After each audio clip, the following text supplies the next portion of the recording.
Two ACC games tonight with very different stakes, but high stakes nonetheless.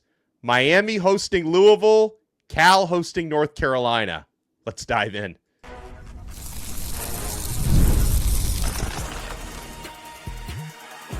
You are Locked On ACC, your daily podcast on the Atlantic Coast Conference.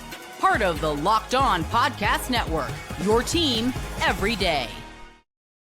Happy Friday and shout out to the everydayers. Thank you so much for making Locked On ACC your first listen. We're available free wherever you get your podcasts. We're free on YouTube. We're part of the Locked On Podcast Network, your team every day. He is Kenton Gibbs, former NC State defensive lineman and co-host of Locked On Wolfpack. I am Alex Donno, host of Locked On Canes, and today's episode is brought to you by FanDuel. Right now, new customers can bet just $5, and if your bet wins, you'll get $300 in bonus bets to use across the app. Download the FanDuel app today. We'll talk about the Saturday slate, but the Friday night slate tonight is very interesting. You've got Miami, who's the number 2 team in the country, is hosting Louisville. Louisville is 4-1, both teams coming off a bye week, actually. Louisville had their first loss of the season prior to that, overtime against Virginia.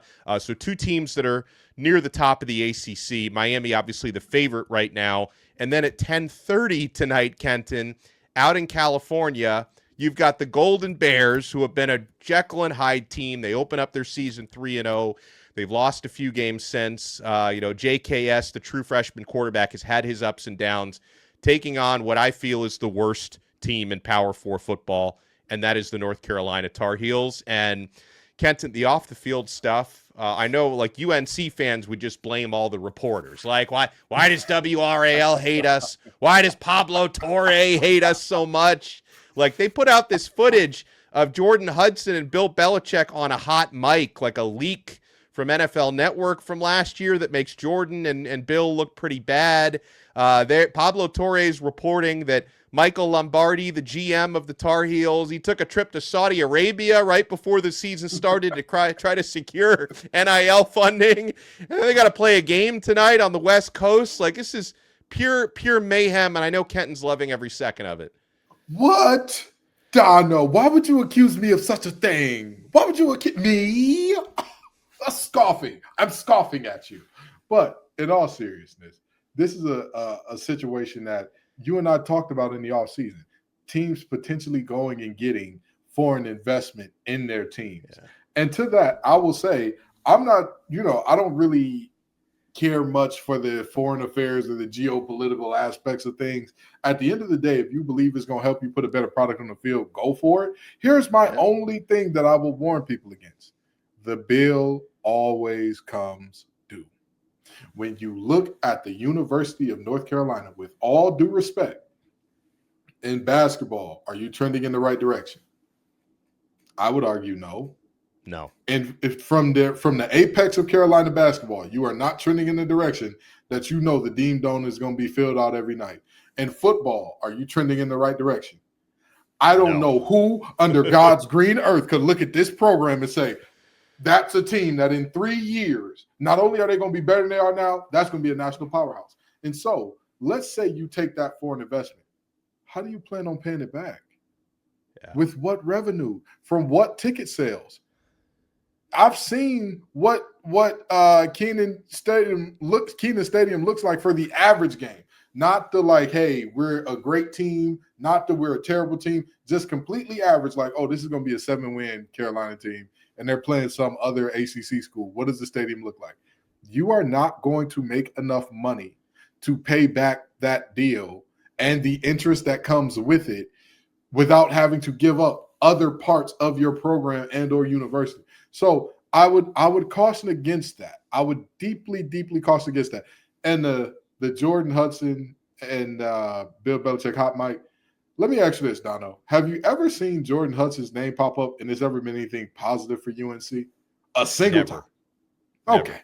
At this point, we know what it is. We know. Bill, I was going to say get your old lady, but she's extremely young. Get your young lady away from the mics. Get your young lady away from them headsets. Get her away from everything. She don't need to be nowhere near none of that. Keep her up in the little family part, where the coaches' wives normally sit and all that good stuff. And and up in whatever y'all version of Von Towers and all that is, keep her up there. And then at the end of the game, say hi, greet your lady, kiss her. She's normally going to be rubbing your back saying, it's going to be okay, baby. You'll get them next time, as if the last 7 times you played Power 4 teams weren't bad enough, and go on from there, okay? You don't got to keep doing this. You don't got to keep putting her in positions to fail, man. It's just a shame what's going on in Chapel Hill. So I'm looking at the FanDuel odds, and it's Cal. Oh man, you know what? I locked in a bad moment, because I locked in my bet when Cal was favored by 9.5. They're only favored by 8.5 now. So I wish I'd waited like an hour to lock this one in. But Cal is favored by 8.5 at home, and like the Cal Golden Bears are not a good team. And I apologize to the Calgorithm. I know they love us. Like that is not a good team.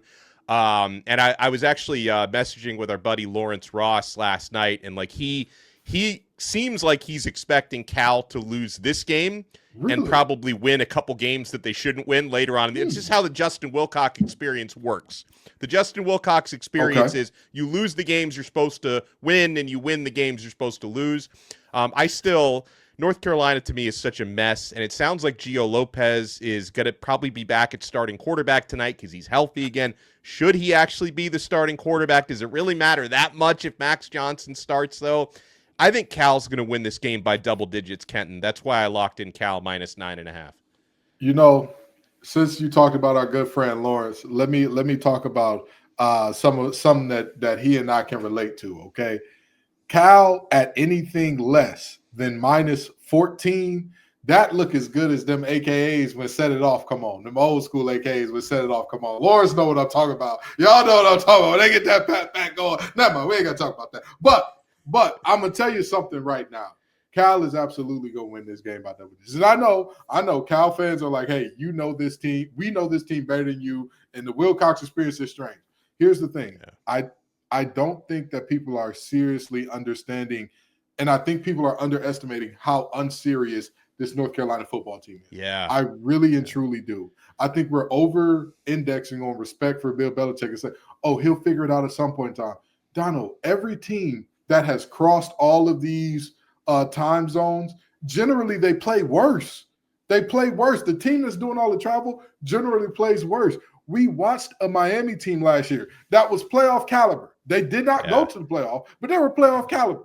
We watched that team go down to the wire against the Cal team that objectively wasn't that great last year.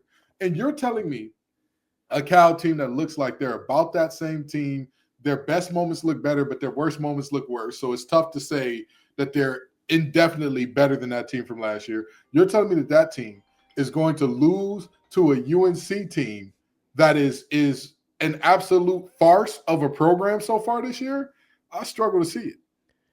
I mean, I agree with you, obviously, but let me give you the rebuttal about the West Coast travel thing. And this, again, this is more evidence about how wacky the Justin Wilcox experience is. So Cal, since they've been in the ACC, in teams from the East Coast traveling to the West Coast, Cal this is not against the spread, this is overall. They're 0-4, Cal, in those home games against teams from the East Coast traveling to the West Coast. Yeah, they're 0-4 in those situations, which is surprising, right? But you brought up the Miami game, and absolutely, had that game been played, in Miami or in the Eastern time zone, it would not have been as close as it was, I believe. But they still lost the game, and they are 0-4 in those situations. But I don't think that's going to matter against North Carolina. I think they make that 1-4 tonight. I absolutely believe they get their first win against the East Coast team that's traveling to them. And even more important, look at some of the teams that have gone over there and beaten them. You know what I mean? Like, it's like, you just don't have the horses in the stable to win that game. This game, you got the horses, you got the cows, you got the pigs, you got the chickens. Everything's in the stable to beat this team, okay? Yeah. You are head and shoulders the better team. Go out there and prove it. All right, last thing on this game before we move on to Louisville at Miami.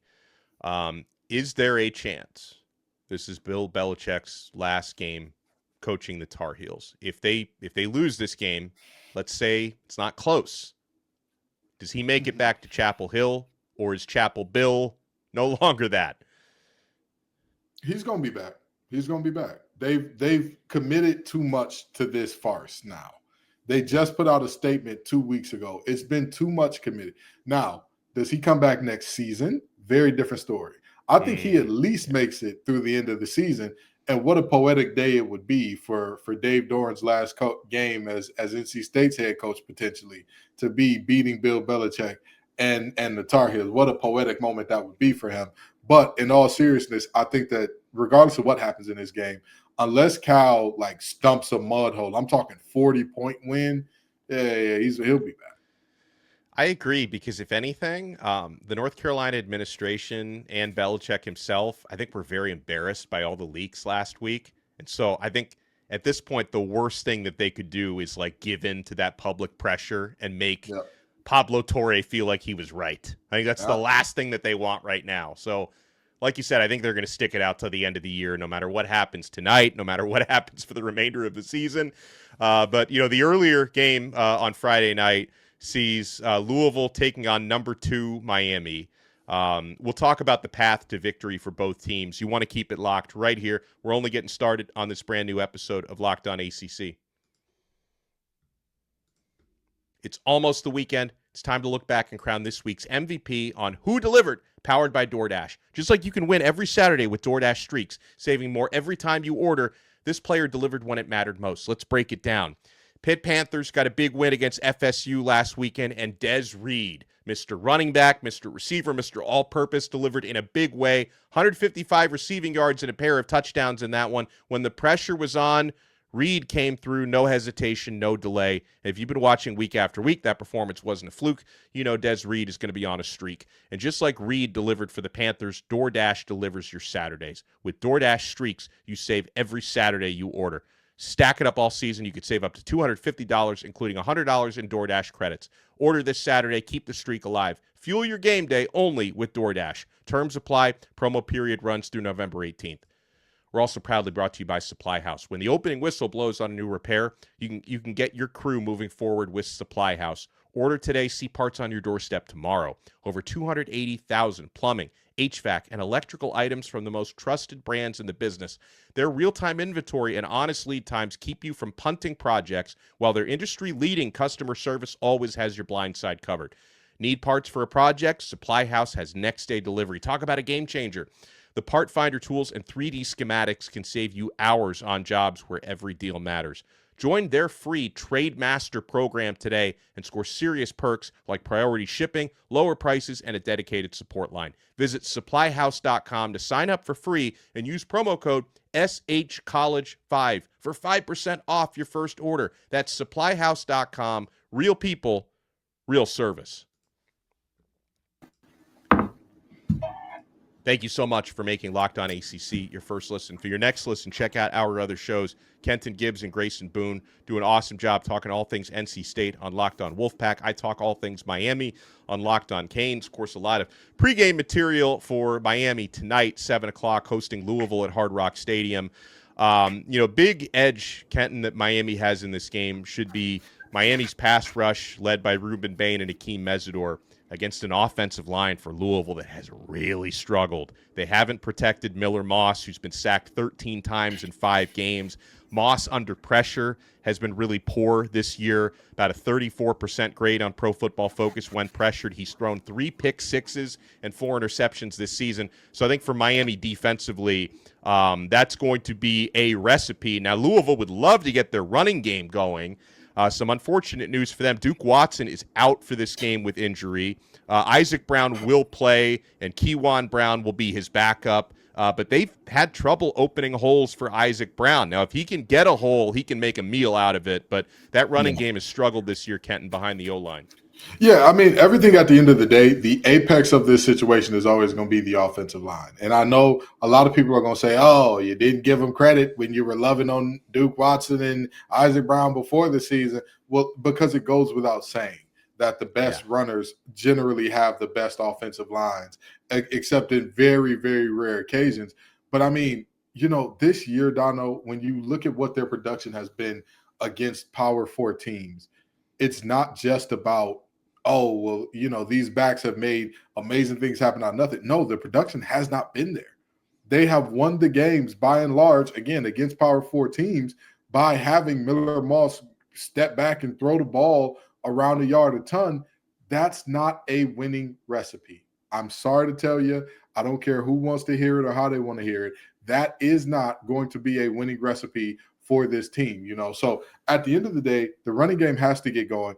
And although I think the matchup with the most NFL talent and the most intriguing matchup is going to be Miami's offensive line versus Louisville's defensive line, the one that'll be most impactful and will tell the tale of this game, do Mezador and Bane see some – do they see those good oxtails smothered? You know what I mean? Do they see the little bit of rice and gravy? Do they see – what are they seeing? Are they seeing pork chops and neck bones and greens, or is it much tougher of a task for them in this game? Because those two have been phenomenal, Donno. They've been phenomenal, nothing short of it. And if they continue to look phenomenal in this game, it frees up everybody else.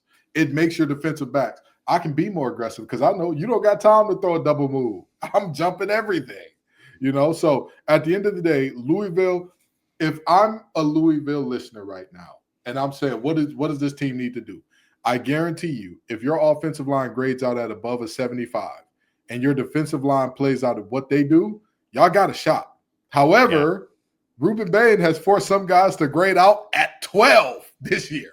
12 on a scale of 0 to 100.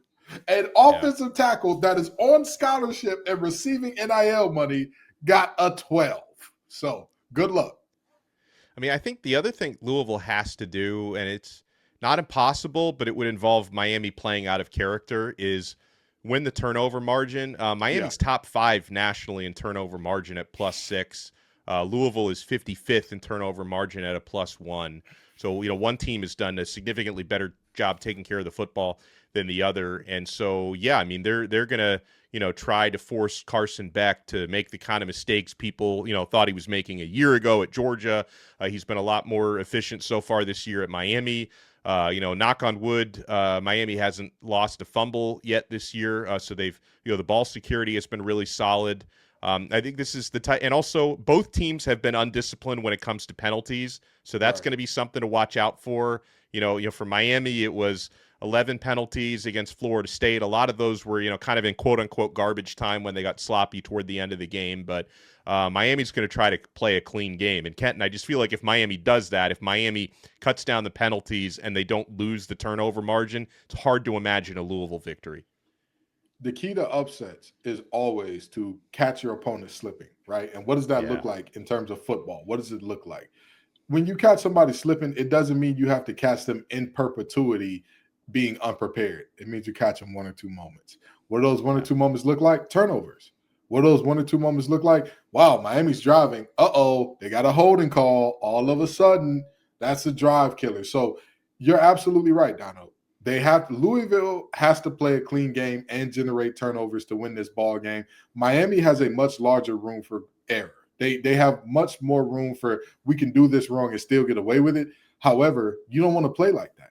Again, Miami's eyes are not, at this point in time, obviously, Miami will tell you, because Mario Cristobal will tell you, we're going 1-0. We want to think about beating Louisville. We want to go 1-0. Let's be real, right? The Miami listeners who are listening to this show, your eyes are set on that playoff. Your eyes are set on potentially bringing home that natty, right? I was almost saying crystal ball. I almost aged myself right there. Your eyes are on bringing home that national championship. And I missed the old crystal ball trophy. I missed the – damn it, bring the crystal ball back. Yeah. Bring it back, NCAA. But their eyes are on bigger goals, and you can't establish bad habits and then just think we're going to get rid of it when that comes. Because, again, you can play bad football against Louisville and potentially win. However, Louisville is good enough that if you play bad ball against them, it's a chance. It's a chance. And in Papa John's Stadium, they do what it takes. And next thing you know, they come out with a win. Well, I'll give you another X factor for Louisville.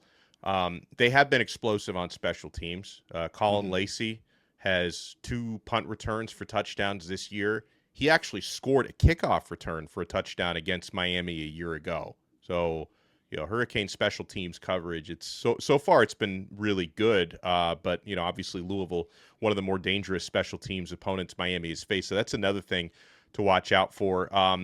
Watching the betting line for this one, Kenton, there's definitely a lot of money coming in on the game on Friday on game day, and it seems like there's more money today coming in on Louisville. For most of the week, Miami was favored by 13.5 points all the way up until Friday morning.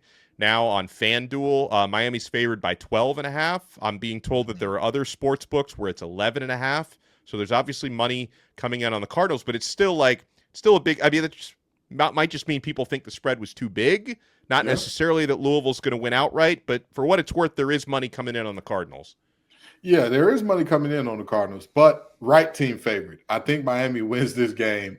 I don't think that this is one that, we're going to be putting too much sweat off our brow about, but don't be shocked. Don't be shocked if it is, because Louisville, they have a very similar effect to Georgia Tech, to where they play up with the best. Right.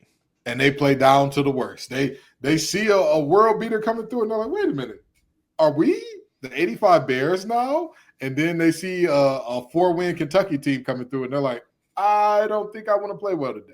I'm not really too interested. So we'll see which version of Louisville we get today.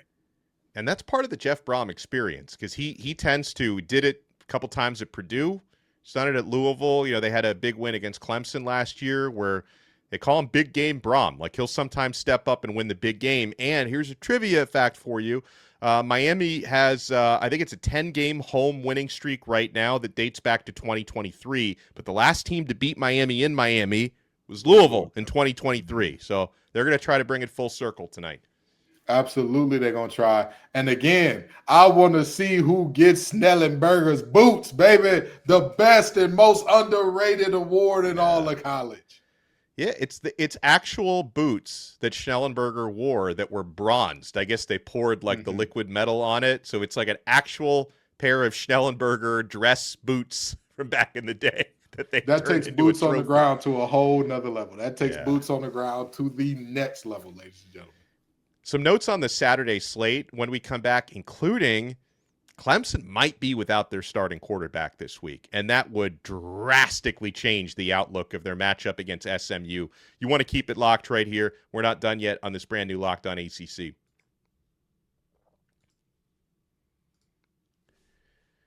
Guys, what do you get when you have a bald eagle standing on top of a silverback gorilla riding a T-Rex?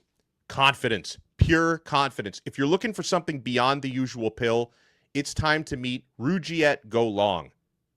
This is where Rugiet Go Long comes in, guys. This isn't just another ED pill. It's a total game changer for confidence. Go Long combines 2 doctor-trusted medications in one dual-action formula so you can get hard and go the distance. The process is simple. Connect with a board-certified doctor 100% online, and if prescribed, your treatment ships discreetly to your door. Ready to level up your confidence in the bedroom? Head to rugiet.com and use promo code LOCKEDONCollege for 15% off your first order. That's rugiet.com, promo code LOCKEDONCollege. Make sure to use our code so they know that we sent you. We're also proudly brought to you by FanDuel.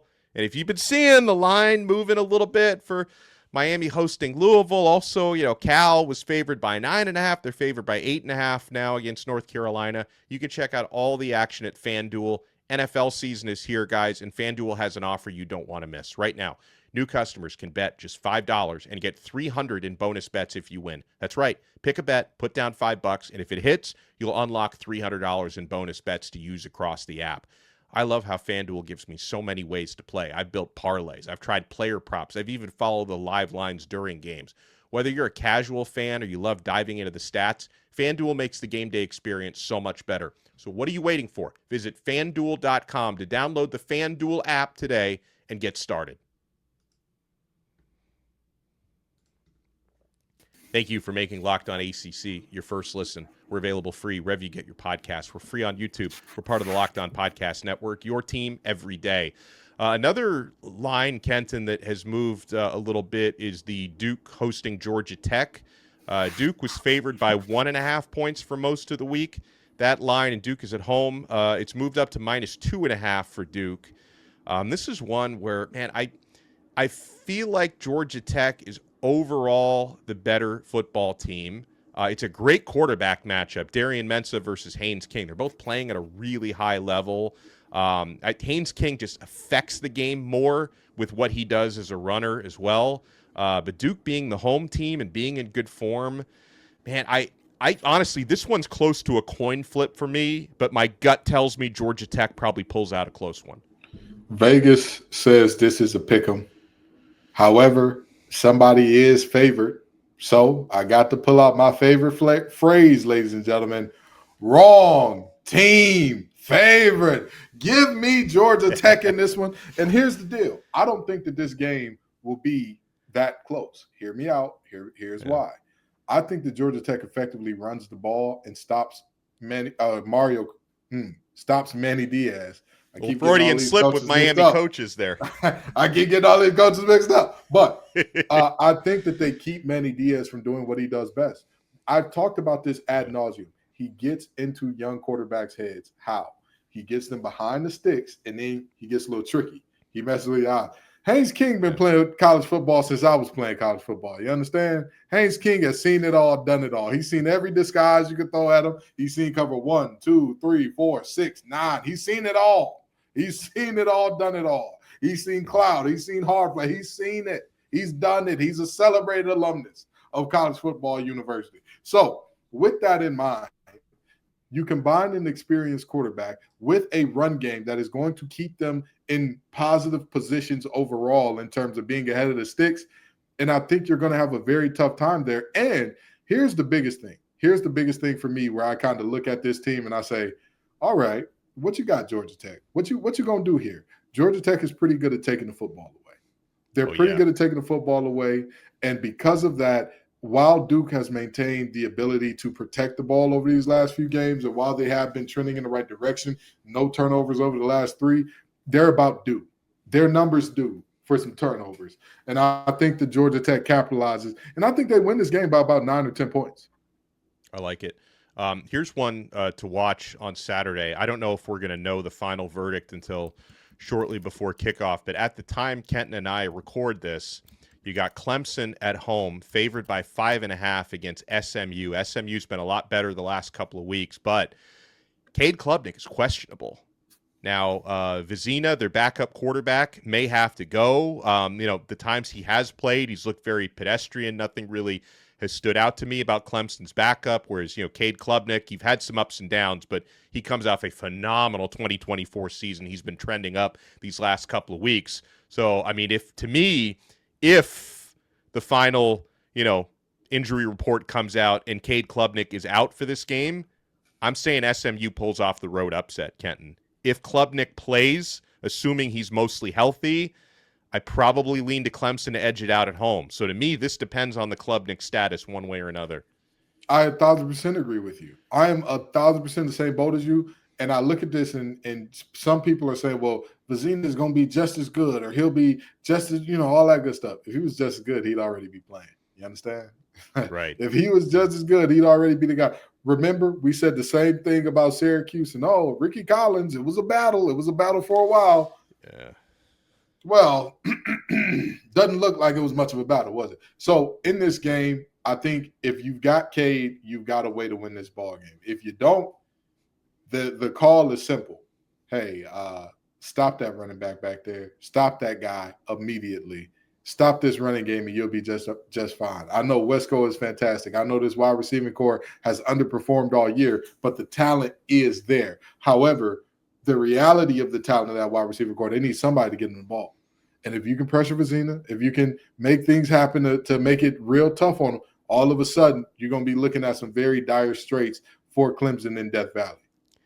And the Clubnik status has affected the betting line there. Like we're looking at Clemson minus 5.5 right now. I'm pretty sure earlier in the week, Kenton, before he was listed as questionable, it was 8.5 and 9.5. And so, it might have been 9.5, Clemson favored. So the Clubnik uncertainty has moved the line about 4 points, which to me makes sense. Because, in fact, I might say Clemson 3.5 would sound reasonable if Clubnik doesn't play. If he is ruled out, that line's going to move even more in SMU's favor.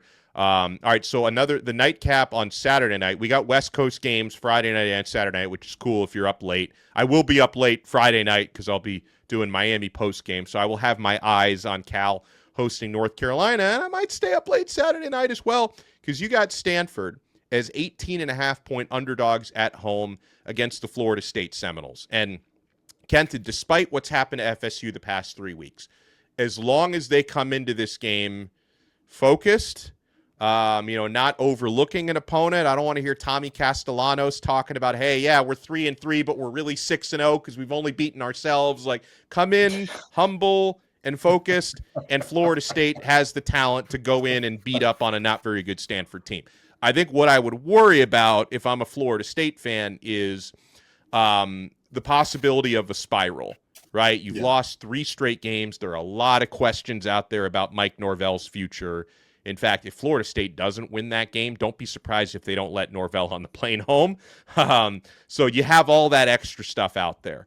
If his players and his staff can block that out, there's no reason why FSU shouldn't beat a bad Stanford team on the road. And they're favored by 18.5 points. But that whole storyline is something to watch.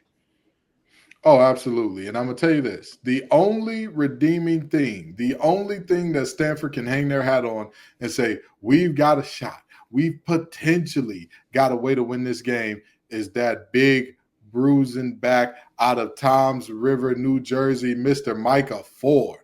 I mean, he is a load. He is a 6 feet, 220 pounds. I don't know about that. He must have been taking some extra trips to in and out there in California, because I'm going to tell you something. That boy looked like he's a little heavier than 220, and he is physical. He runs extremely well. Mr. Daryl Jackson Jr., it's time for you to show up. It's time for you to show up, big fella. It's time for you to show up. That linebacking core that looked so great against Bama, it's time for y'all to make a return, okay? And I'm going to tell you something. Earl Little Jr. has played fantastic football all year. He has. Despite what the team has gone through ups, through downs, he has made plays in the running game, in the passing game. He has done it all defensively. Can y'all follow him as a defense? That's the question for me. Can y'all follow him? If you watch that Pitt game, he came up with an interception. He punches the ball out, and because other Florida State defenders are not running to the ball, what happens? It bounces right to a Pitt Panther. This is a situation where I'm looking at Florida State and saying, Donald, you're absolutely right. You do have the talent to beat up on this team. You do have what it takes in terms of just sheer, star power and who's got the higher blue chip rating and all that. Of course. But you know where you also had that? Against Pitt. And how'd that work out for you? And I'm not saying that this Stanford team against Virginia as well. Exactly, against Virginia as well. I'm not saying that this Stanford team is Pitt or Virginia. I want to make that clear. I'm not saying that they're the same caliber team, but I am saying if you've shown me you can play down twice, what's going to stop me from saying, oh, you're going to play down a third time, maybe a fourth time, So I honestly and truly look at this game and say, you're right, Donald. This game is about whether or not Florida State can stop the spiral.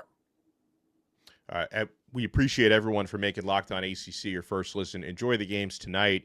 Enjoy all the games on Saturday. It's a great weekend for ACC football. Make sure you follow Kenton at TGIF_Kenton on X and on Locked On Wolfpack.